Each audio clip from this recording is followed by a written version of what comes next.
এখন হচ্ছে এই দুধটাকে গরম করব। দুধ তো আর নেই, দুধ থেকে ছানা হয়ে গেছে, কারণ হচ্ছে এই দুধটা কেটে গেছে। তো সেটাই এখন গরম করব, মানে এটাকে পনির করে নেব। শুধু এটা না, আরও এক প্যাকেট দুধ আছে, সেটাও কেটে গেছে, কারণ হচ্ছে দুধ হাতে নিলেই বোঝা যাচ্ছে দুধটা একদম ঘন হয়ে গেছে। এমনিতে দুধের প্যাকেটটা হাতে নিলে বোঝাও যায় যে দুধটা এতটাই ঘন হয়ে গেছে যেন মনে হয় দইয়ের প্যাকেট হাতে নিয়েছি। তো এটা তো ছানা হয়ে গেছে, এবার হচ্ছে পনির করার জন্য এটা একটা জায়গায় সেট করে বস করিয়ে দেবো।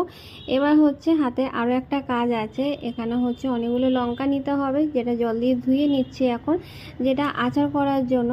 কদিন আগেই তো দুটো আম কেটে যেটা রোদে দিয়েছিলাম, যেটা হালকা শুকিয়েছে, বেশি শুকনো হয়নি, তো ওয়েদার তো তেমন ভালো ছিল না। আর এই লঙ্কাগুলোই হচ্ছে ওই আচারের মধ্যে দেবো। তো বয়েন তো এসে গেছে, এই হচ্ছে সেই বয়েনটা। আমগুলো তো দিয়ে দিয়েছি, আর যে লঙ্কাগুলো একটু আগে ছিলাম সেই লঙ্কাগুলোও দিয়ে দেবো। আর এই হচ্ছে ভিনিগার, ভিনিগারের সাথে নুনও দিয়ে দেবো।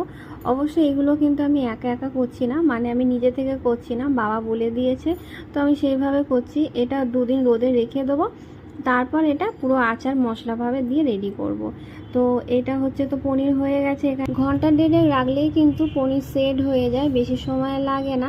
তো দুধ যদি কেটে যায় তোমরাও কিন্তু বাড়িতে এভাবে পনির করে নিতে পারো, কোনো ঝামেলার কাজ নেই।